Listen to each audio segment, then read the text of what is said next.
This morning we're launching a new series called Today's Real Heroes. Our national correspondent Natalie Morales is here with an unforgettable pair. Natalie? And it's a story you have to see to believe. Our real heroes today are Dick and Rick Hoyt, better known as Team Hoyt.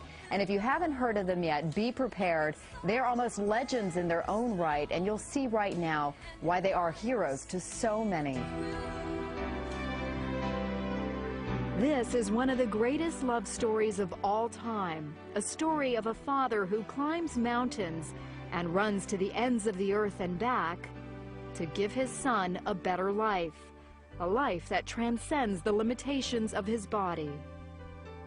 Rick Hoyt's fight started at birth 44 years ago when the umbilical cord was wrapped around his neck. He looked beautiful and he was strong and he was laying on his stomach, and I thought he was doing push-ups. But what it was, he was having spasms. The doctors told Dick and Judy Hoyt that their son had cerebral palsy and would never be able to walk or talk.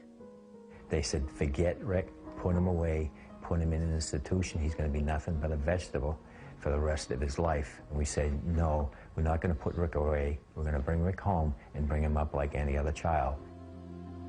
So when the Hoyt family went to the beach for a swim, Rick went too. He'd sink down to the bottom and he'd look up and start laughing. He played street hockey. We'd just get a stick and push him in a chair and hold the stick for him. We did everything with him that we did with the other two boys. And Rick responded. And you look in his eyes, and he was looking right at you, and you could tell that he understood everything they were talking about. But it wasn't until he was 12 when Rick found his voice, called the Hope Machine, a computer system created by a team of Tufts engineers.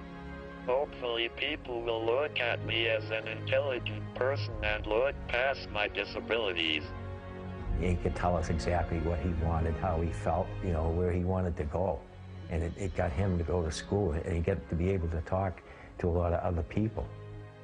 It was at high school where Rick first learned of a 5-mile charity road race for a paralyzed teenager. And he said, Dad, I have to do something for him. I want to let him know that life goes on. For Dick, who wasn't a runner, it was a call to action as a father. Rick told me, he said, Dad, when I'm running, it feels like my disability disappears. And that was all Dick needed to hear. Now, at the age of 66 and 44, Dick and Rick have run 950 races, 60 marathons, including their 25th Boston Marathon this year. They even started doing triathlons, competing in 6 Ironmans, the ultimate test of strength and endurance.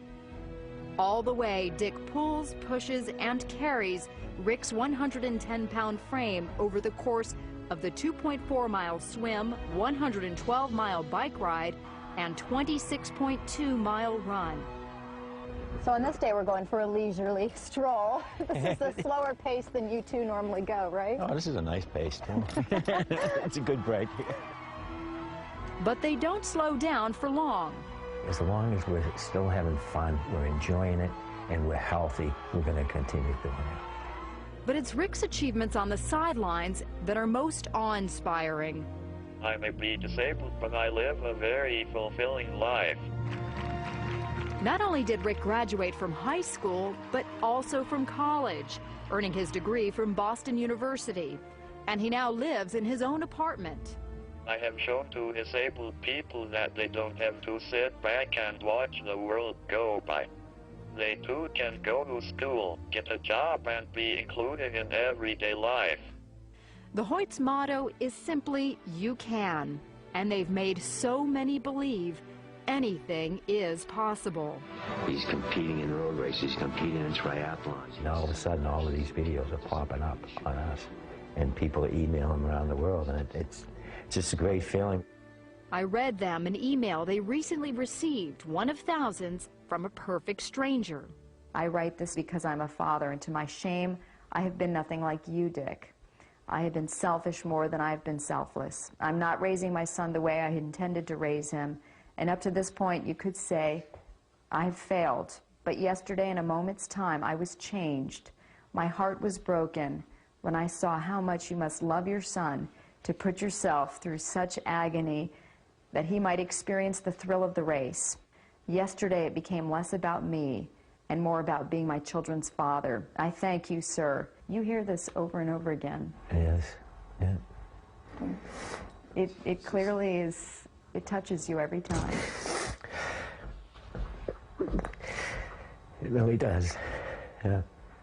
But you're more than a father. I mean, you are a hero to so many. And most importantly, you're a hero to Rick. I just think of myself, and I just love my family. And I just want to be the very best father I can be.